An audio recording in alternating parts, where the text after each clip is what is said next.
Comenzamos así con un poquitico de risa y de hablar las cosas que estamos haciendo, que está pasando. Y eso es lo que hacemos como iglesia, conocernos un poco más. Vamos a abrir nuestras Biblias en Marcos. Marcos capítulo 10.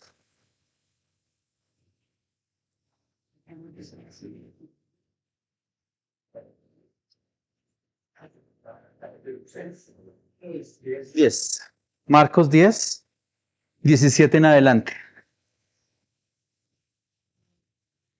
Y entonces viene hablando de nuestro Señor Jesucristo.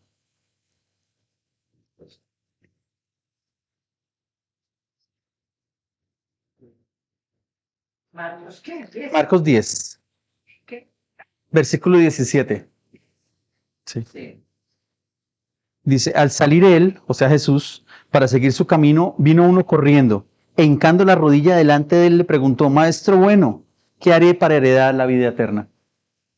¿Qué pregunta esa que le hacen a Jesús, no? Y viene alguien ahí y lo alcanza y hinca la rodilla o se arrodilla ante él y le dice, Maestro bueno, ¿qué haré para heredar la vida eterna? Jesús le dijo, ¿por qué me llamas bueno? Ninguno es bueno sino solo uno, Dios.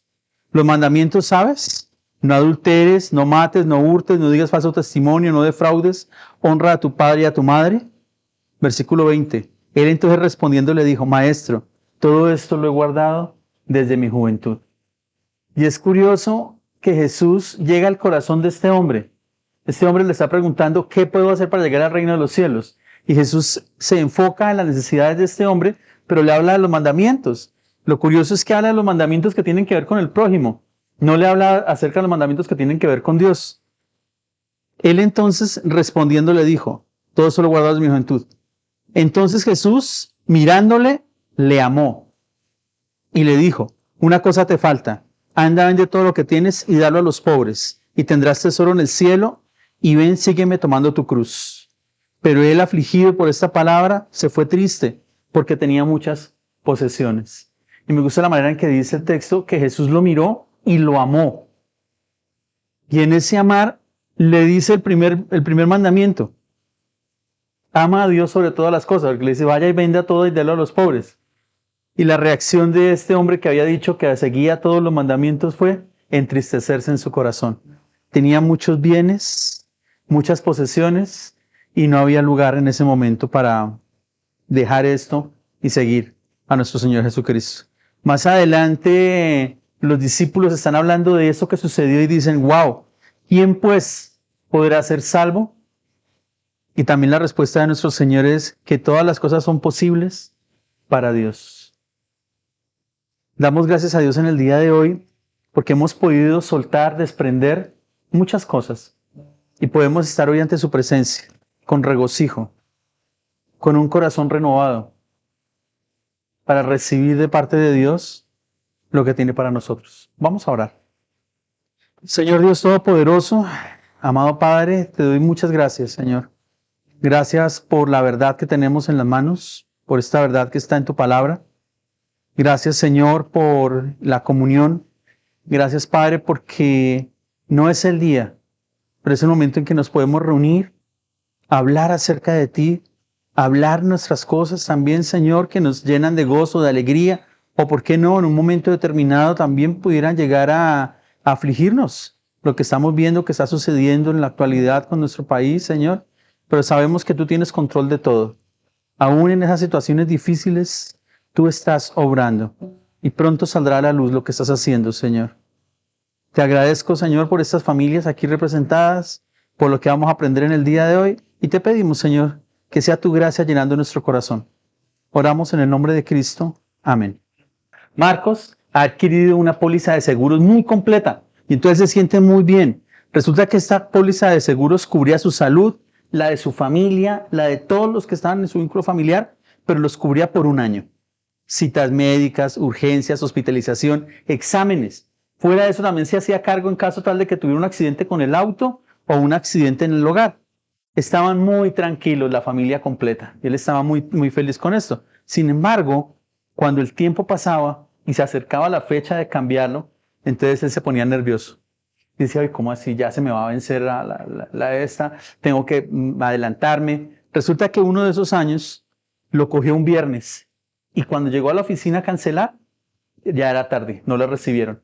Y ese fin de semana era con puente, era festivo. Entonces Marcos estaba asustado porque decía, ¿qué va a pasar con mi familia donde algo le suceda este fin de semana? Entonces cogió y se encerró en la casa con la esposa y los hijos. No le permitió que nadie saliera, no van a jugar fútbol, no van a coger nada que se puedan cortar o se puedan herir. Nadie, todos quietos.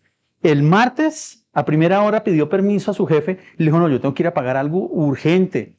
Entonces fue y pagó lo que tenía que pagar y ya estuvo tranquilo otra vez con toda su familia. ¿Qué creen ustedes que diría Marcos? Ahí lo cambiamos. Así estaba angustiado, asustado. Entonces la vida no era para él. ¿Qué creen ustedes que diría Marcos si le dicen que alguien va a pagar esa póliza de por vida? Sin duda, Marcos, después de estar tranquilo, va a decir, claro, no tengo que volver a preocuparme, entonces ya no está en mis fuerzas, ni depende de mis recursos el poder cancelar, sino que esto está bien. Ahora, esto es un ejemplo que podemos ver, pero ¿qué nos habla este ejemplo? Y este ejemplo puede reflejar lo que sucedía con el pueblo de Dios, que tenían que una vez al año ofrecer sacrificio para perdonar sus pecados, para que Dios perdonara sus pecados. Tenían que ir al templo y hacer un sacrificio. Hoy vamos a ver cómo Jesucristo es el mejor sacrificio. ¿Por qué Jesucristo es el mejor sacrificio? Vamos a verlo, vamos a estar en Hebreos capítulo 9, versos 23 en adelante hasta el 28 de Hebreos.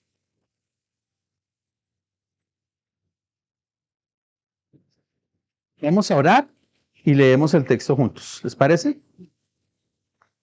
Bendito Padre Celestial, amado Señor, agradecemos tu palabra, agradecemos, Señor, que podemos ver a Jesucristo como este mejor sacrificio, un sacrificio que nosotros mismos no pudiéramos dar por nosotros, Señor, pero que hemos recibido por gracia. Te pedimos, Señor, que a través de tu Espíritu Santo ilumines nuestra mente, ilumines nuestro corazón y podamos, Señor, ver las verdades bíblicas como perlas para que podamos valorarlas y atesorarlas. Oramos en el nombre de Cristo. Amén. Entonces, Hebreos 9, versos 23 en adelante. Y dice así la palabra de Dios. En el 9:23. Fue pues necesario que las figuras de las cosas celestiales fueran purificadas así, por las cosas celestiales mismas, con mejores sacrificios que estos. Porque no entró Cristo en un santuario hecho de mano, figura del verdadero, sino en el cielo mismo, para presentarse ahora por nosotros ante Dios. 25. Y no para ofrecerse muchas veces, como entra el sumo sacerdote en el lugar santísimo cada año, con la sangre ajena. De otra manera, le hubiera sido necesario padecer muchas veces desde el principio del mundo. Pero ahora, en la consumación de los siglos, se presentó una vez y para siempre, por el sacrificio de sí mismo, para quitar del medio del pecado y de la manera que está establecido para los hombres, que mueran una sola vez y después de esto el juicio. Así también Cristo fue ofrecido una sola vez para llevar los pecados de muchos y aparecerá por segunda vez sin relación al pecado para salvar a los que en él esperan. Y entonces ahora vamos a ver tres cosas que nos habla el texto acerca de por qué Jesucristo es el mejor sacrificio. El autor de Hebreos ha presentado a Jesús como el mejor portavoz, y esto lo hizo en el capítulo 1 de Hebreos, hablando de que Jesucristo da un mensaje a todo el mundo. Lo presenta mayor que los ángeles, mayor que los profetas, mayor que los sacerdotes, mayor que el sumo sacerdote, mayor que Melquisedec. Y ahora lo va a presentar como mayor sacrificio. Si Jesús es mayor que todo esto, también es mayor sacrificio. Vamos a volver a leer el versículo 23 y el 24. Fue pues necesario que las figuras de las cosas celestiales fuesen purificadas así, por las cosas celestiales mismas, con mejores sacrificios que estos. Porque no entró Cristo en el santuario hecho de mano, figura del verdadero, sino en el cielo mismo, para presentarse ahora por nosotros ante Dios. Y entonces lo primero que vemos allí es que Jesucristo es mayor sacrificio porque se presentó directamente ante Dios. Ahí están el sumo sacerdote ofreciendo sacrificios delante de Dios, pero Jesucristo delante del Dios Todopoderoso. Ahora, aquí en este versículo nos está hablando acerca de los utensilios de oro o utensilios que habían en el lugar santo y en el lugar santísimo. Y estos eran una copia de lo que hay en el cielo. ¿Cómo debían purificarse? Según el texto que leímos, debían purificarse a través de la sangre. Pues casi todo se purificaba por medio de la sangre. Como lo dice en el versículo 22, que no lo leímos hoy, dice, de hecho, la ley exige que casi todo sea purificado con sangre, pues sin derramamiento de sangre no hay perdón. Fue necesaria la sangre de Jesucristo para que nosotros pudiéramos adquirir el perdón. Por esto era necesario matar animales, el cordero o el macho cabrío, y rociar sangre en los símbolos para purificarlos. El sumo sacerdote ofrecía sacrificio por sus propios pecados, porque no era exento de pecar. Entonces el sumo sacerdote lo primero que hacía era presentar ofrenda por su pecado, ofrenda por el pecado de su familia y luego ofrenda por el pecado del pueblo. Al rociar la sangre en el propiciatorio, donde estaba la presencia de Dios, lo ocultaba una nube de humo del incienso. Por tanto, el sumo sacerdote no tenía comunión con Dios. Había algo que los separaba. No podía llegar ante Él. A diferencia de Cristo como mejor sacrificio, no entró en un santuario terrenal, ni pasó por el templo de Jerusalén, sino que fue directamente a la presencia de Dios. Y cuando Él llega a la presencia de Dios, lo que hace es mostrar el cumplimiento de su misión. Con su sangre nos presenta puros delante del Padre. Los sacrificios de animales cubrían los pecados pasados del pueblo. Jesucristo es mejor sacrificio porque perdona todos nuestros pecados. Es un pago eficaz aceptado por el Padre. Ahora, como Jesús fue recibido en el cielo, la demanda de Dios fue satisfecha. No había nada más por qué pagar. El hombre no tiene que pagar nada porque Jesús ya pagó. ¿Jesús pagó por cuáles pecados? Yo mañana voy a pecar, no he pecado por ese, ¿también pago por ese? Pagó por todos mis pecados y me presenta limpio delante de Dios. Ahora, esto no me da a mí la condición de, si ya está pago, pues está pago, lo hago, lo cometo. El contrario, por madurez y por creer en Jesucristo como mi Señor y Salvador, me abstengo de estar pecando. ¿Dónde vemos esto más profundamente? Lo vemos en Apocalipsis. Apocalipsis capítulo 5, versículo 9, y lo vamos a leer en Nueva Traducción Viviente. Dice, cantaban un nuevo canto con las siguientes palabras. Tú eres digno de tomar el rollo y de romper los sellos y abrirlo, pues tú fuiste sacrificado y tu sangre pagó el rescate para Dios, de gente de todo pueblo, tribu, lengua y nación. Y es una visión del cielo, y es una visión que Juan está viendo, Juan está presenciándola. Y entonces él ve cómo toda esta gente está cantando, está adorando y está alabando al único que es digno. Ahora, cuando Juan comienza, en los versículos anteriores, cuando Juan está viendo esta escena y dicen que no hay nadie digno de abrir el rollo y de leerlo, Juan comienza a llorar. Y Juan llora porque no podía ver a alguien que abriera el rollo.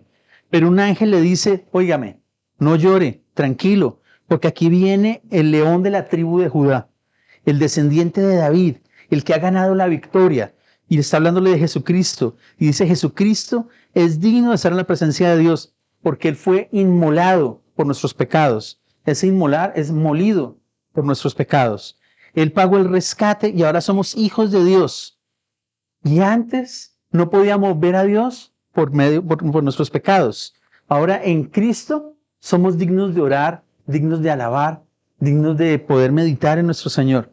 La sangre del Cordero quitó nuestros pecados.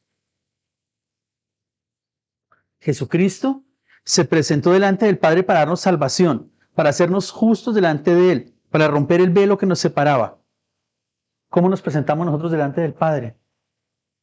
¿Nuestra vida refleja ese gran sacrificio del Cordero? ¿Cómo nos ve Dios? Puros, sin pecado. Y eso es difícil de creerlo, ¿no es cierto? Es quizás algo que cuesta, una de las verdades doctrinales del Evangelio, que cuesta creerlo porque estamos acostumbrados a pagar por lo que recibimos. Pero aquí Jesús está diciendo, bástate mi gracia, en la gracia de Cristo estamos. Versículos 25 y 26. Ahí está el Cordero listo para ser sacrificado. y no para ofrecerse muchas veces, como entra el sumo sacerdote en el lugar santísimo cada año, con sangre ajena. De otra manera, le hubiera sido necesario padecer muchas veces desde el principio del mundo. Pero ahora, en la consumación de los siglos, se presentó una vez para siempre, por el sacrificio de sí mismo, para quitar de en medio el pecado. El sacrificio de Jesús es una sola vez y para siempre. La cruz lo tuvo, pero fue solo una vez, no tiene que estarse sacrificando. Ahora, el contraste de esto es el sumo sacerdote. El sumo sacerdote tenía que estar entrando una vez al año al lugar santísimo para ofrecer sacrificio. No colocaba su propia sangre. La sangre del sumo sacerdote no servía para eso. Tenía que ser la sangre de un cordero sin mancha, no mayor de un año. El sacrificio de Jesucristo fue definitivo. Dios le advirtió a Adán y a Eva que no podían comer del fruto del árbol del conocimiento del bien y del mal. Y fue claro con la consecuencia: el día que de él comieres, ciertamente morirás. Dios no les mintió. El día que ellos comieron de ese fruto, fue cortada la relación con Dios, murieron de una manera espiritual y comenzaron a morir también de una manera física. Fueron separados de su fuente de vida. La ley de Dios no ha cambiado. Ese principio es ratificado más tarde. ¿Dónde ratificado? Vean qué imagen tan hermosa, un recién nacido. Está con su mami. En Ezequiel capítulo 18, versículo 4 dice: He aquí, todas las almas son mías. Como el alma del Padre, así el alma del Hijo es mía. El alma que pecare, esa morirá. Así como es mía el alma del Padre, es mía el alma del Hijo. El alma que pecare, esta morirá. Y también lo vemos en el Nuevo Testamento cuando dice: la paga del pecado es muerte. Cuando nosotros leemos alma, entendemos que no está hablando solamente de la muerte física, sino de la muerte espiritual, la eterna. Dios es el dueño de cada uno de nosotros. Cada uno tiene un tiempo definido por Dios. Nosotros no lo conocemos, no sabemos cuánto tiempo es, pero Dios sí lo sabe. No sabemos cuánto tiempo estaremos, pero sí sabemos dónde vamos a estar la eternidad, si hemos creído en Jesucristo. Solo hay un camino, y es el camino de Jesucristo. La muerte entró al mundo por un hombre, y aquí está entrando, solamente una forma de entrada. En el nacimiento, todos nacemos en Adán. Todos estamos en Adán. Nacemos en pecado y seguimos pecando. Estamos separados de Dios y nuestros pecados nos separan aún más de Dios. Estamos muertos espiritualmente, pero también menciona la palabra que por uno vino el pecado y por otro, que obedeció Jesucristo, vino la vida. Muchos seremos declarados justos cuando el Señor Jesucristo nos presente delante del Padre. Y cuando el Señor Jesucristo estaba colgado en el madero, recibió el peso de mi pecado. Cuando el Señor recibe el peso de nuestro pecado, entonces exclama tetelestai, que traducido es consumado es. Y quiere decir, la obra ha sido terminada. No hay que volver a ser sacrificado. No va a volver otra vez como un bebé. No le vamos a ver nuevamente como un cordero. Jesucristo fue obediente al Padre y terminó para siempre su obra salvífica. La muerte fue vencida. La deuda que teníamos con Dios fue cancelada. Ya no hay más sacrificios para que Dios nos exija a nosotros o nos pida. Ya fue recibido el pago. ¿Cómo nos ve Dios? Romanos capítulo 5, versículo 17. Pues el pecado de un solo hombre, Adán, hizo que la muerte reinara sobre muchos. Pero aún más grande es la maravillosa gracia de Dios y el regalo de su justicia, porque todos los que lo reciben vivirán en victoria sobre el pecado y la muerte por medio de un solo hombre, Jesucristo. Gracias.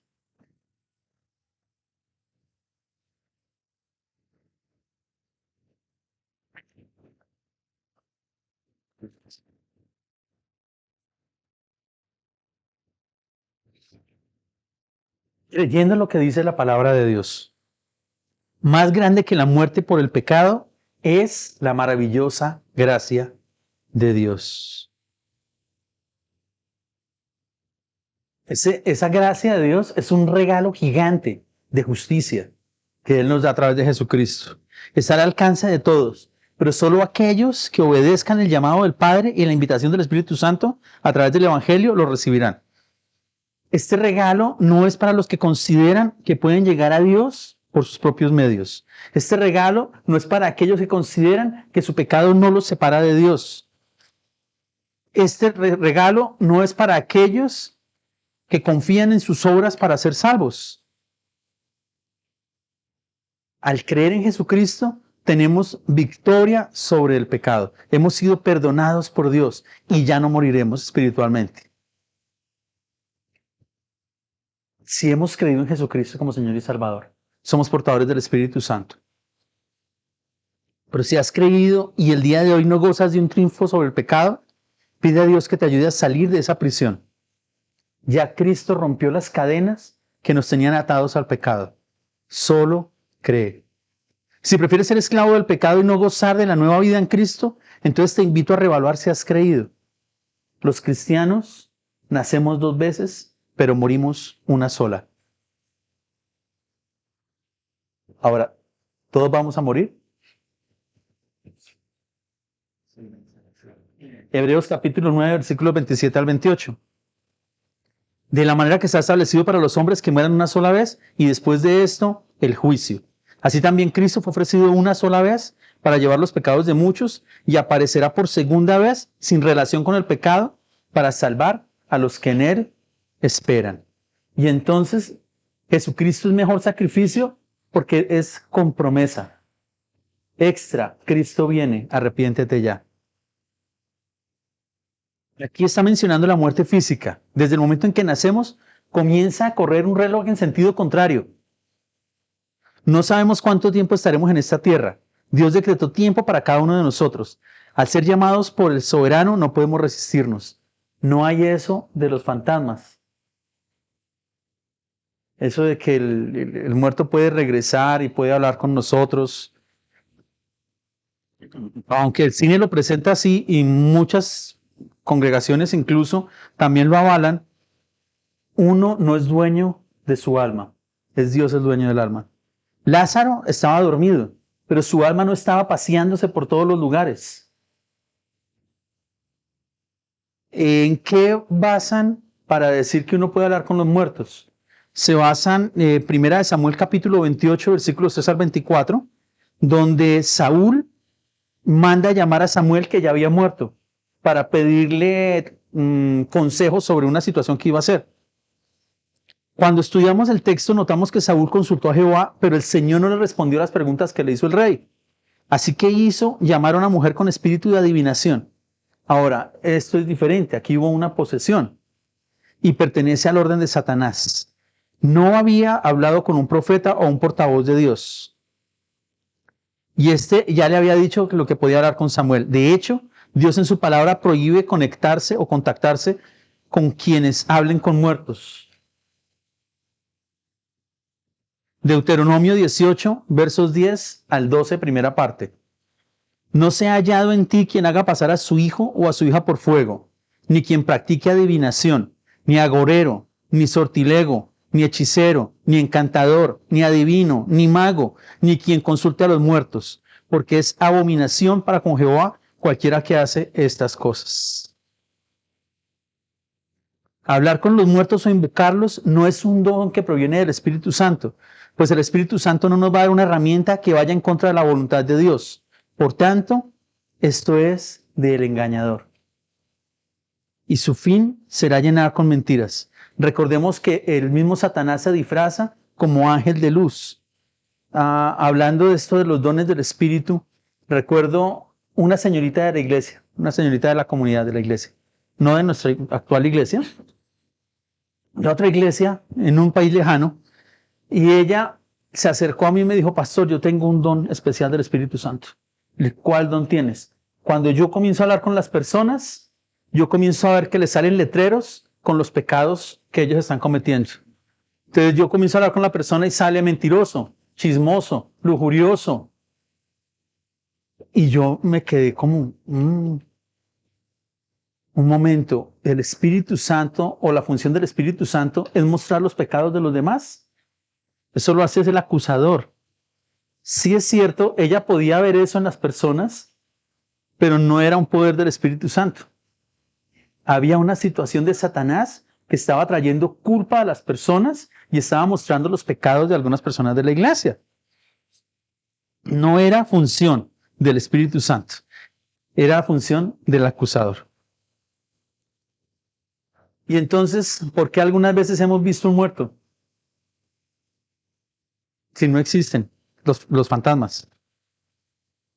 Puede pasar muchas cosas. Una de esas es el anhelo de verlo, de haber compartido con él las cosas cotidianas. Si siempre estaba en la habitación y entra uno y pasa por la habitación, puede llegar a ver esa persona y es algo más del corazón o del anhelo que hay en el corazón. El enemigo aprovecha estas cosas para querer desviarnos del camino y meter sus mentiras. Y recuerdo a un amigo, y él cuando se casó con su esposa, pues sí, no sé, se casó con la esposa. Cuando él se casó con la esposa, la suegra vino a vivir con ellos. O sea, desde el primer día, ella se fue a vivir con ellos y hacía parte de la familia. Y él la quería y la querían por igual. Luego de 20 años de matrimonio, la suegra muere. Y entonces él manifiesta que él puede ver a la suegra aún. Y entonces le pregunto yo, ¿en qué contexto? Y él dice, no, yo voy pasando a mi habitación y cuando paso por la habitación que era de ella, la veo. O una vez iba caminando y la vio en la cocina. Entonces él comenzó a creer en fantasmas y que era posible hablar con ellos. Y fue tanto que, bueno, él se separó de su esposa y llegó a una iglesia donde le enseñan profecía y donde le enseñan a consultar a los muertos. Entonces el que tenía comezón de oír y llega a un lugar de estos donde le dicen, fue desastroso, le dicen que existe la reencarnación. Y entonces él se pone a hablar con alguien que le va a adivinar a él qué era en una vida anterior. Y entonces le dice, usted en una vida anterior era sacerdote. Y él dice, yo creo eso. Porque cuando yo me coloco las camisas tipo polo, me las abotono hasta aquí. Y eso lo tengo desde niño. Entonces es por eso, porque antes era sacerdote y me acostumbré a abotonarme la camisa hasta el copete. Está errado.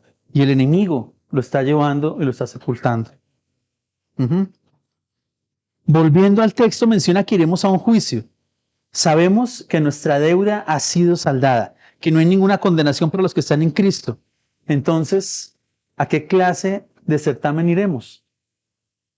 Según lo menciona Pablo en 2 Corintios 5:10, dice, pues todos tendremos que estar delante de Cristo para ser juzgados.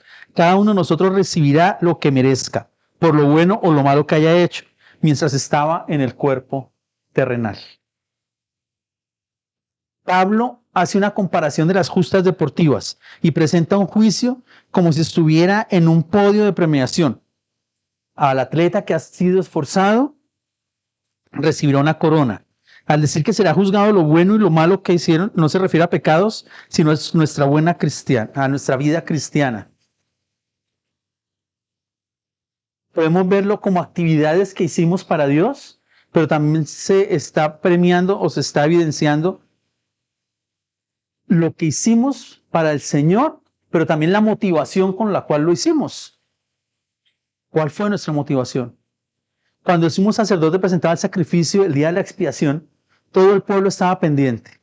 Si el sumo sacerdote no salía, significaba que no había sido acepto el sacrificio y no era tan sencillo como, bueno, no me aceptaron, sino que si el sumo sacerdote estaba en el lugar santísimo y no era acepto el sacrificio, el sumo sacerdote moría inmediatamente. Por eso la vestidura del sumo sacerdote tenía campanas y entonces los demás escuchaban cuando estaba moviéndose. Si dejaban de escuchar, jalaban porque tenía una cuerda amarrada en el tobillo. ¿Por qué? Porque si el sumo sacerdote moría en el lugar santísimo, no podían sacarlo, porque si entraban por él, también moría la persona que entrara por él. Entonces tenía una cuerda y lo sacaban jalado. Era tanto la presencia de estar con el Altísimo, era la santidad de Dios tan impresionante que sucedía esas cosas.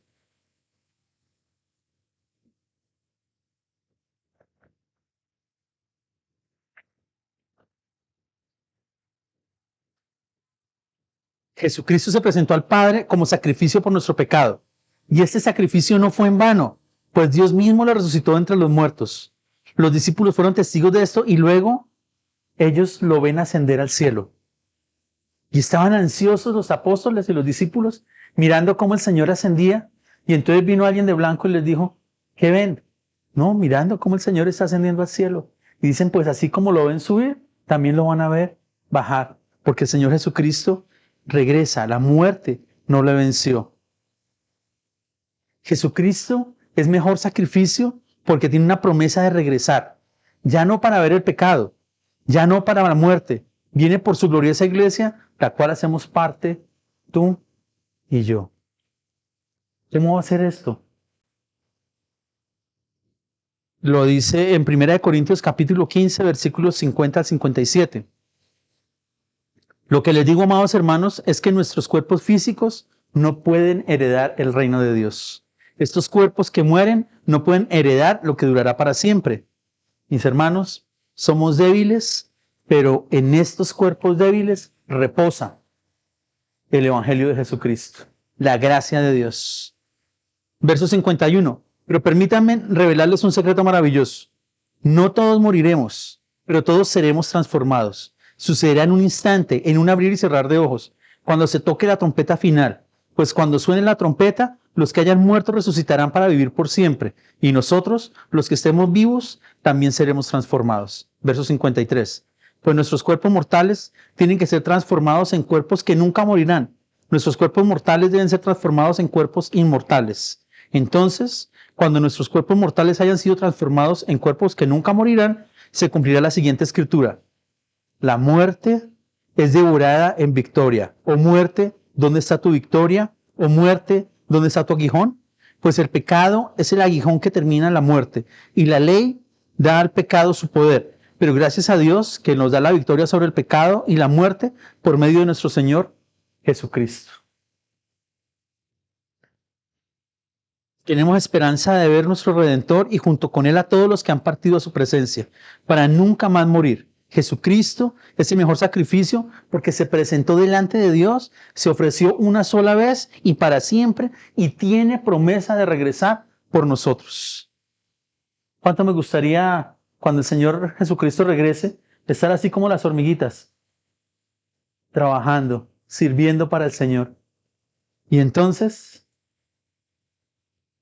sacando un texto, diría, por lo tanto, mis amados hermanos de la iglesia Sembrando Hogares, permanezcan fuertes y constantes, trabajen siempre para el Señor con entusiasmo, porque ustedes saben que nada de lo que hacen para el Señor es en vano. Nada de lo que hagamos para nuestro Señor es en vano.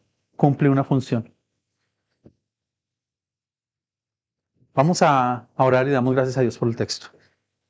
Bendito Padre, gracias Señor por tu amor, por tu misericordia, por esta palabra Señor que hemos podido escuchar y cómo vemos a Jesús más grande Señor que los ángeles, que los profetas, que los sacerdotes, que los sumos sacerdotes, que Melquisedec, más grande portavoz Señor por cuanto llevó el Evangelio, la palabra de salvación. Ahora te agradecemos Padre porque Jesucristo es también mejor sacrificio, porque podemos llegar delante de ti sin el temor de fallecer. Pues Jesucristo ya nos limpió y nos hace dignos de estar ante tu presencia. Te pido, Señor, que podamos nosotros mismos vernos así como tú nos ves.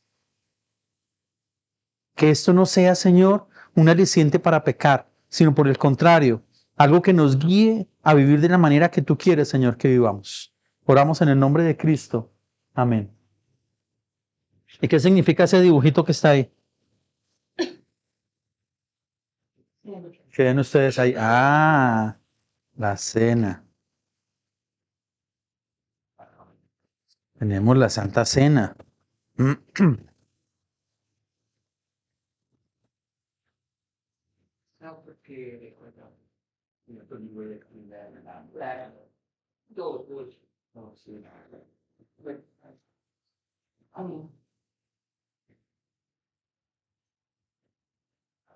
Está Pablo exaltando algunas de las cosas en la iglesia en Corinto. En Corintios capítulo 11, versículo 17. Y entonces le está diciendo, oiga, me gusta esto que están haciendo así, me gusta cómo lo están formando. Pero en el versículo 17 hace un cambio. En el verso 17 dice, pero al anunciaros esto que sigue, no os alabo, porque no os congregáis para lo mejor, sino para lo peor. Pues en primer lugar, cuando reunís como iglesia, oigo que hay entre vosotros divisiones, y en parte lo creo, porque es preciso que entre vosotros haya divisiones, disensiones, para que se hagan manifiestos entre vosotros los que son aprobados. Verso 20. Cuando pues os reunís vosotros, esto no es comer la cena del Señor, porque al comer cada uno se adelanta a tomar su propia cena, y uno tiene hambre y otro se embriaga. Pues ¿qué? ¿No tenéis casas en que comáis y bebáis? ¿O menospreciáis la iglesia de Dios y avergonzáis a los que no tienen nada? ¿Qué os diré? Os alabaré, pues en esto no os alabo. Y entonces Pablo estaba exaltando algunas cosas que hacían los hermanos en Corinto, pero aquí había una situación, y es que ellos se reunían y cada vez que se reunían compartían alimentos y llegaban a celebrar la cena del Señor. Pero entonces, como lo dice el texto, llegaban y entonces llegaban con afán. Y entonces, bueno, ¿a qué hora vas a servir la comidita? ¿A qué hora va a hacer la comidita? Y entonces los esclavos, por ejemplo, que habían creído en Jesucristo, no podían llegar a la misma hora, llegaban después. Y entonces los ricos llevaban sus banquetes o los clientes llevaban lo que podían llevar y lo comían y el vino se lo tomaban. Y entonces cuando llegaban los otros ya no había que comer ni que beber. Y entonces por eso les dice, en eso no los alabo, eso no es participar de la cena del Señor. Por tanto, si eso no es participar de la cena del Señor, ¿qué sí es participar de la cena del Señor? Participar de la cena del Señor es conmemorar, traer a nuestra memoria lo que hizo nuestro Señor. Acabamos de ver en Hebreos capítulo 9, versos 22 en adelante, cómo Jesucristo se sacrificó por nosotros. Gracias.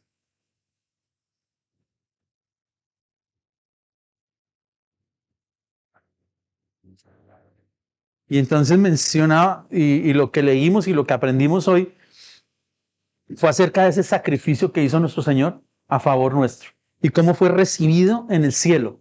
Cómo nosotros, habiendo nacido en el camino de Adán, pasamos a vivir en el camino de Cristo. Entonces vamos a orar y para más adelante menciona indignamente y dice, por tanto, pruébese cada uno a sí mismo y coma del pan y beba del vino. Y es un momento de probarnos cada uno a sí mismo. Entonces tengamos unos minuticos o unos segunditos de orar a Dios, de evaluar cómo estoy con Dios, pedir perdón si es necesario pedir perdón, o ir con señal de gratitud delante de Dios.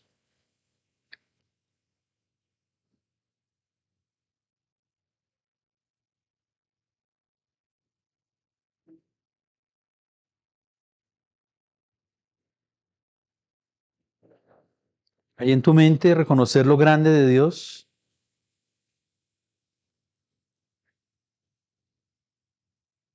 cuán grande amor ha dado el Padre por nosotros.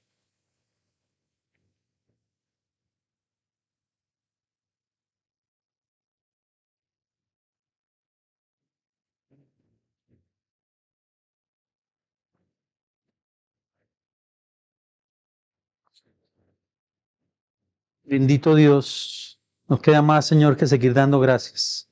Gracias porque nos dice un regalo inmerecido, un regalo de gracia. Gracias, Señor, porque nos presentas limpios y sin mancha. Gracias, Señor Jesucristo, por ese sacrificio en la cruz, hecho una sola vez y para siempre, con el cual nos presenta perfectos delante de Dios. Gracias, Dios Padre, porque tú enviaste a tu Hijo a morir por mis pecados, por mis transgresiones. Y ahora, Señor, queremos estar a cuentas contigo. Sabemos nuestra debilidad. Conocemos, Señor, que algunas veces jugamos con la tentación y caemos.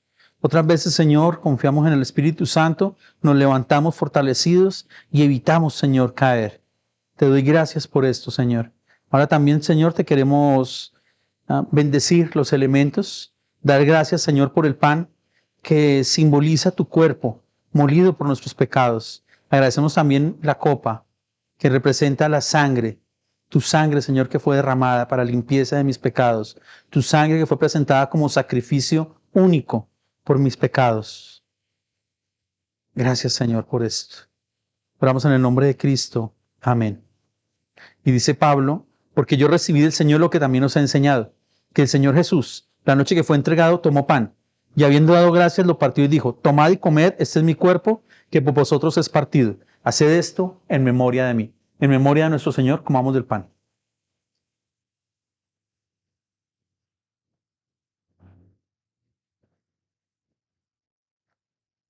Verso 25. Asimismo, tomó también la copa después de haber cenado, diciendo, esta copa es el nuevo pacto en mi sangre. Haced esto todas las veces que la bebieres en memoria de mí. En memoria de nuestro Señor Jesucristo, tomemos de la copa.